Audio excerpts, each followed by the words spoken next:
नमस्कार, दिल्ली न्यूज में आपका बहुत बहुत स्वागत है। चलिए देखते हैं आज की 15 फटाफट बड़ी खबरों को। दिल्ली की 7 सीटें हार गए, फिर भी केजरीवाल को सौरभ भारद्वाज ने खिलाए लड्डू। चुनाव नतीजों से भाजपा को जहां झटका लगाए, वहीं इंडिया गठबंधन काफी खुश है, एक दूसरे को बधाई दे रहे हैं। लेकिन राजधानी दिल्ली में एक मजेदार मामला सामने आया है। दिल्ली की सभी सीट हारने के बावजूद आम आदमी पार्टी के नेता सौरभ भारद्वाज ने लड्डू बांटे। इतना ही नहीं, उन्होंने मुख्यमंत्री अरविंद केजरीवाल की तस्वीर पर लड्डू खिलाया और बाद में उसे कार्यकर्ताओं को बांट दिया।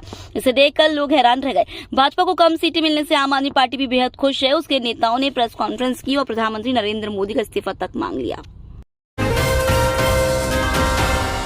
एनडीए के लिए बड़ा है अब एन फैक्टर। नीतीश और नायडू पर निर्भर रहेगी नरेंद्र मोदी की सरकार। लोकसभा चुनाव के लिए वोटों की गिनती जारी है और फिलहाल सत्ता पक्ष विपक्ष दोनों में कांटे की टक्कर देखी जा रही है। हालांकि सत्ता पक्ष 299 सीटों से बढ़त बनाए हुए और एनडीए तीसरी बार सरकार बनाती नजर आ रही है।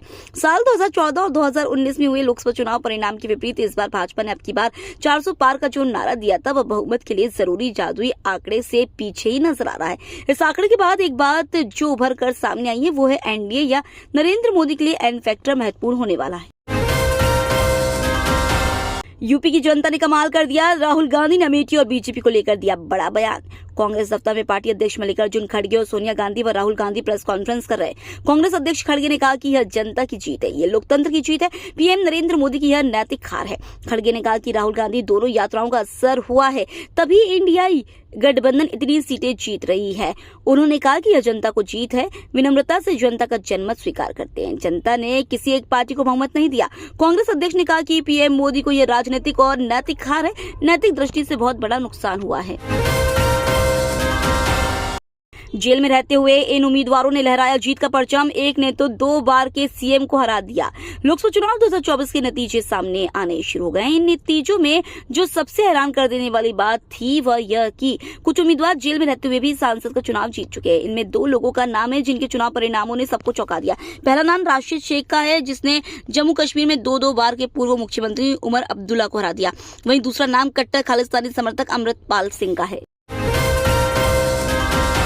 अमेठी से हार के बाद स्मृति ईरानी का पोस्ट, बोली जोश अब भी आई। भारतीय जनता पार्टी के टिकट पर अमेठी से लोकसभा चुनाव लड़ी स्मृति ईरानी ने हार स्वीकार कर ली है। चुनाव हारने के बाद प्रेस कॉन्फ्रेंस में उन्होंने कहा है कि वह आगे भी अमेठी के लोगों की सेवा करती रहेंगी। भावुक अंदाज में स्मृति ईरानी ने कहा कि जीवन ऐसा है, 1 दशक से भी ज्यादा समय तक मैंने एक गांव से दूसरे गांव जाकर लोगों की सेवा की। मैंने लोगों की जिंदगी संवारने, उम्मीदों और आकांक्षाओं को संजोने, बुनियादी ढांचे पर काम करने में अपना समय बिताया। मैंने सड़कें, नलियां, खंडंजा, बाईपास, मेडिकल कॉलेज अभी भी बहुत कुछ बनवाने का काम किया। स्मृति ईरानी ने कहा कि हार और जीत में मेरे साथ खड़े रहने वालों को मैं हमेशा आभारी रहूंगी।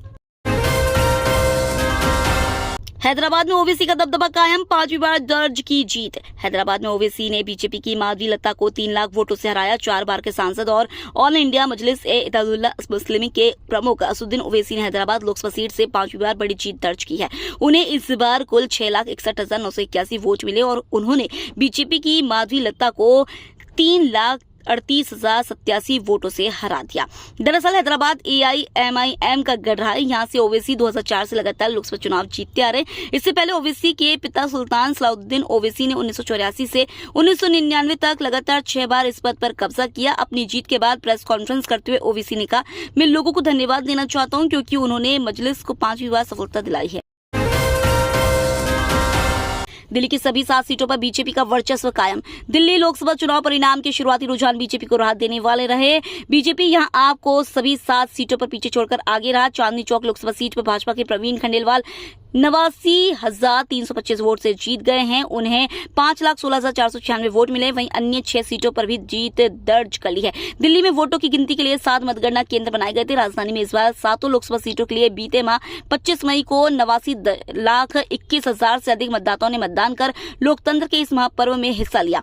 मतगणना केंद्रों पर त्रिस्तरीय सुरक्षा व्यवस्था की गई थी। 7 मतगणना केंद्रों पर कुल 7,000 कर्मी तैनात किए गए थे। दिल्ली में गैंगस्टर्स को अवैध हथियार सप्लाई करने वाला गिरफ्तार। दिल्ली पुलिस की क्राइम ब्रांच ने संजय गांधी ट्रांसपोर्ट नगर के पास से हथियार सप्लायर गोपाल राम को पकड़ा है। वह दिल्ली में गैंगस्टरों को अवैध हथियार सप्लाई कर रहा था। उसके पास से 4 अवैध हथियार भी बरामद हुए हैं। आज सूरज दिखाएगा तेवर, लू का ऑरेंज अलर्ट जारी। राजधानी में लोग चिलचिलाती गर्मी और लू के थपेड़ों से बेहाल हैं। आज आसमान में हल्के बादल छाए रहेंगे, लेकिन गर्मी के तेवर और कड़े होंगे। हालांकि शाम व रात के समय हल्की बूंदाबांदी होने के आसार हैं। मौसम विभाग ने ऑरेंज अलर्ट जारी किया है। इस दौरान अधिकतम तापमान 44 डिग्री सेल्सियस और न्यूनतम तापमान 31 डिग्री सेल्सियस रहने का अनुमान है। दिल्ली का अधिकतम तापमान सामान्य से 5 डिग्री अधिक रहेगा। वहीं सब केंद्रों में नरेला व नवजगढ़ इलाके का तापमान 46 डिग्री सेल्सियस से अधिक रहने का अनुमान है। लोकसभा चुनाव के रिजल्ट पर पीएम मोदी की पहली प्रतिक्रिया। प्रधानमंत्री नरेंद्र मोदी ने लोकसभा चुनाव के रिजल्ट पर पहली बार बयान दिया है। एक्स हैंडल पर ट्वीट कर उन्होंने कहा कि देश की जनता जनार्दन ने एनडीए पर लगातार तीसरी बार अपना विश्वास जताया है। भारत के इतिहास में ये एक अभूतपूर्व पल है। मैं इस स्नेह और आशीर्वाद के लिए अपने परिवारजनों को नमन करता हूँ। पीएम मोदी ने कहा कि मैं देशवासियों को विश्वास दिलाता हूँ कि उनकी आकांक्षाओं को पूरा करने के लिए हम नई ऊर्जा, नई उमंग, नए संकल्पों के साथ आगे बढ़ेंगे। सभी कार्यकर्ताओं ने जिस समर्पण भाव से अथक मेहनत की है, मैं इसके लिए उनका हृदय से आभार व्यक्त करता हूँ, अभिनंदन करता हूं। साउथ सुपरस्टार का आंध्र प्रदेश विधानसभा चुनाव में स्वैग। जनसेना पार्टी के नेता पवन कल्याण ने राज्य चुनावों में शानदार जीत हासिल की, जिसके बाद पूरे आंध्र प्रदेश में जश्न का माहौल है। अभिनेता से नेता बने इस लोकप्रिय नेता का उनकी पत्नी अन्ना लेजनेवा ने खुले दिल और खुशी से स्वागत किया, जो उनकी राजनीतिक सफलता के बीच व्यक्तिगत जीत का एक मार्मिक क्षण था। कल्याण के घर लौटने पर उनके परिवार ने उनका दिल खोलकर स्वागत किया। अन्ना लेजनेवा उनके राजनीतिक सफर के दौरान उनकी दृढ़ समर्थक रही है। उन्होंने गर्व और खुशी के साथ अपने पति को गले लगाया। उन्होंने आरती की और अपने पति के माथे पर टीका भी लगाया। अब ऑन द स्पॉट तफ्तीश कर सकेंगे दिल्ली पुलिस अधिकारी। 135 सीनियर्स को दिए जा रहे हैं आधुनिक लैपटॉप। दिल्ली पुलिस के सीनियर पुलिस अधिकारी अब घटनास्थल पर ही जांच कर सकेंगे। इससे जांच बेहतर तरीके व समय से हो सकेगी। इसके लिए दिल्ली पुलिस के सीनियर पुलिस अधिकारियों को आधुनिक लैपटॉप दिए जा रहे हैं। दिल्ली पुलिस में तैनात अतिरिक्त पुलिस उपायुक्त व उनसे ऊपर के पुलिस अधिकारियों को ही लैपटॉप दिए जाएंगे। देश के केंद्रीय गृह मंत्रालय ने इसके लिए अनुमति दे दी है। दिल्ली के कुल 135 वरिष्ठ पुलिस अधिकारियों को लैपटॉप दिए जाएंगे। उड़ीसा में हो गया बड़ा उलटफेर, अपनी सीट भी नहीं बचा सके 5 बार के सीएम नवीन पटनायक। लोकसभा चुनाव 2024 के साथ साथ उड़ीसा विधानसभा चुनाव के नतीजों ने भी इस बार लोगों को हैरान कर दिया। उड़ीसा के सीएम नवीन पटनायक अपनी विधानसभा सीट से भी चुनाव हार गए हैं। बीते 24 साल से उड़ीसा की सत्ता में काबिज सीएम पटनायक अब तक एक भी बार चुनाव नहीं हारे हैं। यह पहला मौका है जब उन्हें किसी ने चुनाव में शिकस्त दी है। उड़ीसा में 2 दशक से भी लंबे इंतजार के बाद बीजेपी की सरकार बनने वाली है। लोकसभा चुनाव परिणाम के बाद 100 सीटों वाली कांग्रेस ने किया सरकार बनाने का दावा। लोकसभा चुनाव के नतीजों के मद्देनजर कांग्रेस का प्रतिनिधि मंडल चुनाव आयोग से मिलने जाएगा। इस प्रतिनिधि मंडल में कांग्रेस के कई बड़े नेता शामिल होंगे, जो चुनाव आयोग से मिलने उनके दफ्तर जाएंगे। वहीं कांग्रेस नेता राजीव शुक्ला ने कहा है कि हम सरकार बनाने की कोशिश करेंगे। बता दें कि एनडीए को अब तक के नतीजों में बहुमत मिलता दिख रहा है, मगर भाजपा बहुमत से दूर दिख रही है। इंडिया गठबंधन 231 और एनडीए 295 सीटों पर जीत दर्ज करने दिख रही है।